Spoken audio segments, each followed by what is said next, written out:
Hello students पिछले video में हमने जो फर्स्ट लेसन है 9th क्लास का उसको हमने यहाँ तक पढ़ा। ठीक है, पदार्थ के ये कण कितने छोटे हैं यहाँ से हम आगे पढ़ेंगे। ठीक है, पोटेशियम परमैंगनेट के 2 या 3 क्रिस्टल को 100 ml पानी में घोल लें। ये एक्टिविटी भी हमने पढ़ रखी है। ठीक है, हमने यहाँ तक इसको रीड कर लिया था। यहाँ तक यह प्रयोग दर्शाता है कि पोटेशियम परमैंगनेट के बहुत थोड़े से क्रिस्टलों से पानी की बहुत अधिक मात्रा 1000 लीटर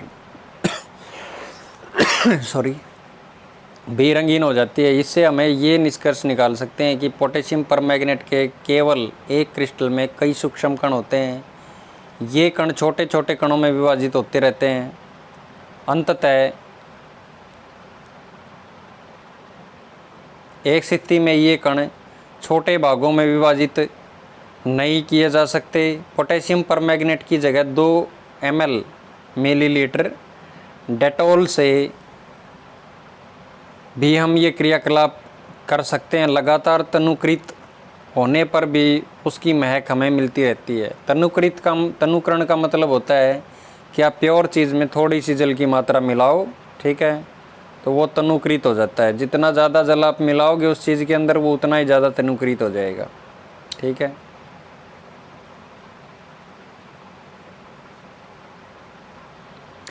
पदार्थ के कण बहुत छोटे होते हैं, इतने छोटे कि हम कल्पना भी नहीं कर सकते।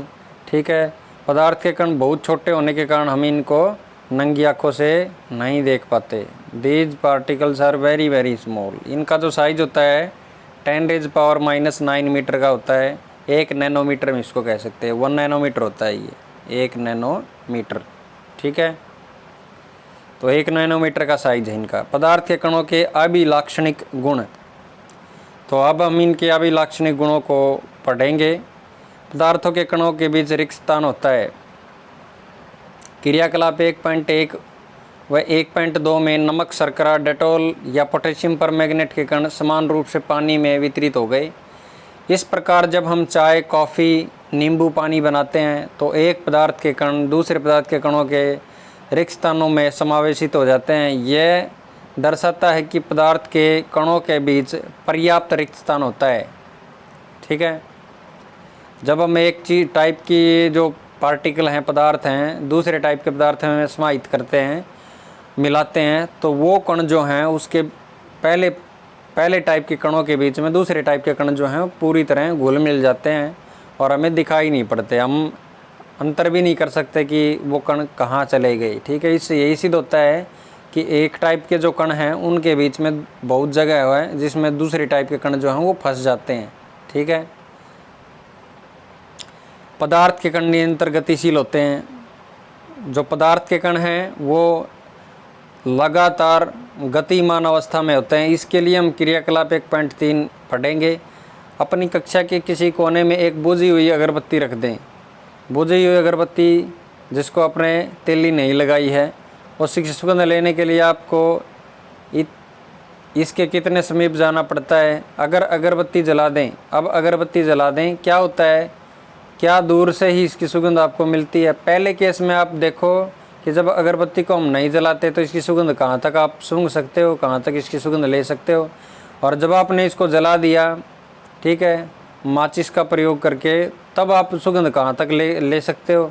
ठीक है, ये दोनों ही टाइप के ऑब्जर्वेशन परीक्षण आपको अपनी कॉपी के अंदर नोट करने हैं। ठीक है, क्रियाकलाप 1.4 जल से भरे 2 गिलास या 2 बीकर ले। पहले बीकर में एक सिरे पर सावधानी से 1 बूंद लाल या नीली स्याही डाल दें, दूसरे में शहद डाल दें।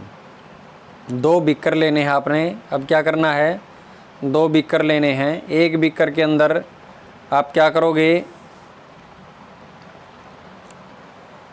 उनमें आपने क्या करना है, पानी डालना है। पानी से भरे हुए बीकर हैं दोनों। एक में आपने एक इंक का एक ड्रॉप डालना है, एक बूंद डालनी है स्याही की।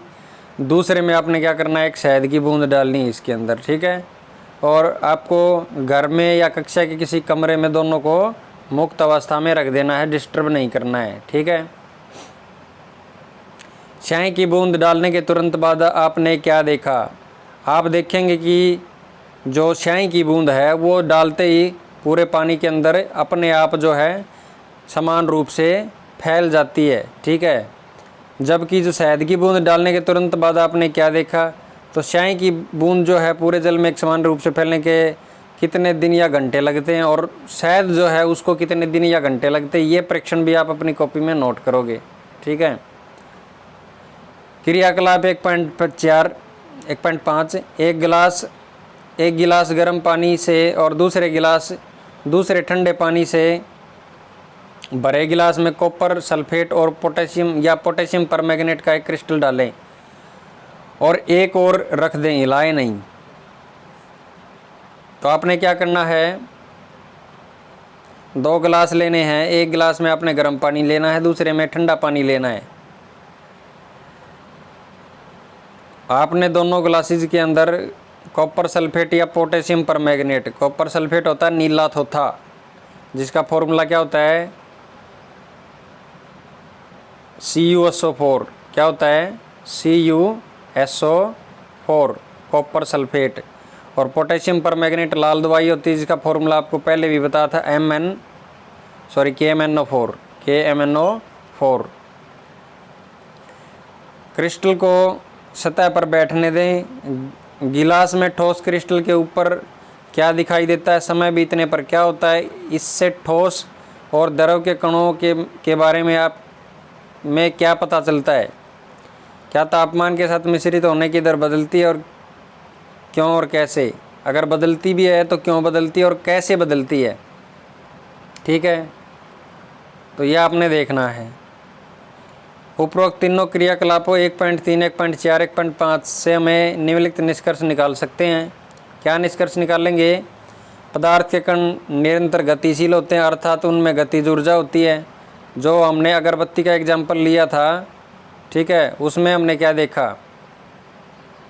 उसमें हमने यही देखा कि अगरबत्ती जलाने के बाद उसकी सुगंध जो है आप कमरे के किसी कोने तक ले सकते हो, उन घर के बाहर भी आप उसकी सुगंध ले सकते हो। इसका मतलब जैसे ही उन कणों को गति मिली, ठीक है, गति कैसे मिली? उनको हमने तिल्ली लगाई, तिल्ली से क्या हुआ? उनको ऊष्मा ऊर्जा मिली। ऊष्मा ऊर्जा से क्या हुआ? कण जो हैं कुछ हीट गेन करके, कुछ ऊष्मा गेन करके अपनी स्पीड बढ़ा लेते हैं। ठीक है।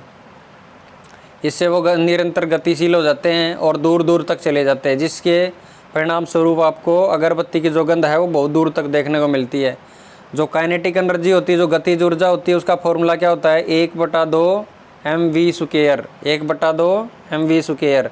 ठीक है। तो अब v क्या है? स्पीड है। अगर स्पीड बढ़ेगी, कोई भी चीज़ है अगर उसको गर्म करते तो उसमें जो रखी हुई चीज़ उसकी स्पीड बढ़ती है। जैसे अगर आप हवा को गर्म करते हो तो हवा जो है वो ऊपर की तरफ उठती, गर्म हवा, उसकी स्पीड बढ़ जाती है। तो v स्पीड बढ़ने से क्या हुआ? उसकी गतिज ऊर्जा बढ़ गई।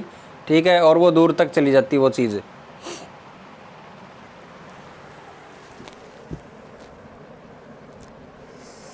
दूसरा क्रियाकलाप जो था उसमें हमने ये देखा कि जो कण हैं, उपरोक्त तीनों क्रियाकलापों में हमने देखा कि पदार्थ के कण अपने आप ही एक दूसरे के साथ अंतर मिश्रित हो जाते हैं। ऐसा कणों के रिक्त स्थानों में समावेशन के कारण होता है। दो विभिन्न पदार्थों के कणों का स्वतः मिलना ही विसरण कहलाता है। विसरण क्या होता है? दो पदार्थों का अपने आप में मिल जाना, एक दूसरे से मिल जाना। ठीक है। अपने आप मिलना, स्पॉन्टेनियस मिक्सिंग है ये। हमें यह भी पता चलता है कि गर्म करने पर विसरण तेज हो जाता है। ठीक है। तो यहाँ पर विसरण जो है इसको हम इंग्लिश में क्या कहेंगे? डिफ्यूजन कहेंगे। डिफ्यूजन कहेंगे। जैसे हमने इंक का एग्जाम्पल लिया था, स्याही का एग्जाम्पल लिया था, तो स्याही को हमने हिलाया नहीं, स्टीयर नहीं किया, वो अपने आप जो है पूरे पानी के अंदर वो एक इंक की जो ड्रॉप है वो अपने आप फैल जाती है। इसको हम डिफ्यूजन कहेंगे, विसरण कहेंगे। और विसरण जो है इसकी जो स्पीड है वो जैसे जैसे तापमान बढ़ता है तो बढ़ती चली जाती है। ठीक है। With increase in temperature rate of diffusion increases.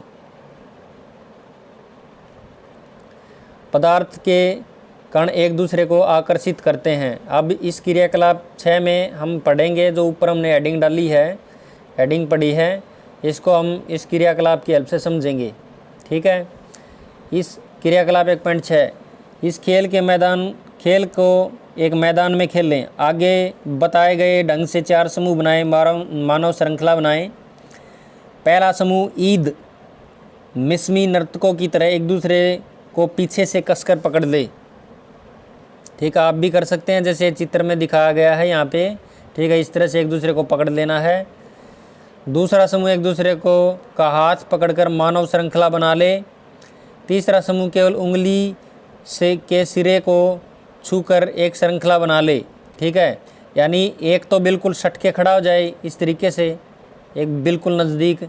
ठीक है, और दूसरा जो है हाथ को पकड़ के खड़ा हो जाए, एक दूसरे के हाथ को पकड़ के खड़े हों। ठीक है, और तीसरे केस में अगर हम देखें तो तीसरे केस में इस तरह से खड़ा होना, उंगली टच करके कैसे, यूं। ठीक है, तो इस तरह से खड़ा हो जाना। 3 समूह बनेंगे ये। अब चौथा समूह, उपरोक्त वर्णित तीनों मानव श्रृंखलाओं को तोड़कर छोटे समूह में बांटने का प्रयास करें। किस समूह को तोड़ना आसान था? ठीक है, तो हम देखेंगे कि जिसमें विद्यार्थी एक दूसरे की उंगली पकड़ के खड़े हुए हैं उस समूह को तोड़ना बहुत ही आसान है। ठीक है, यदि हम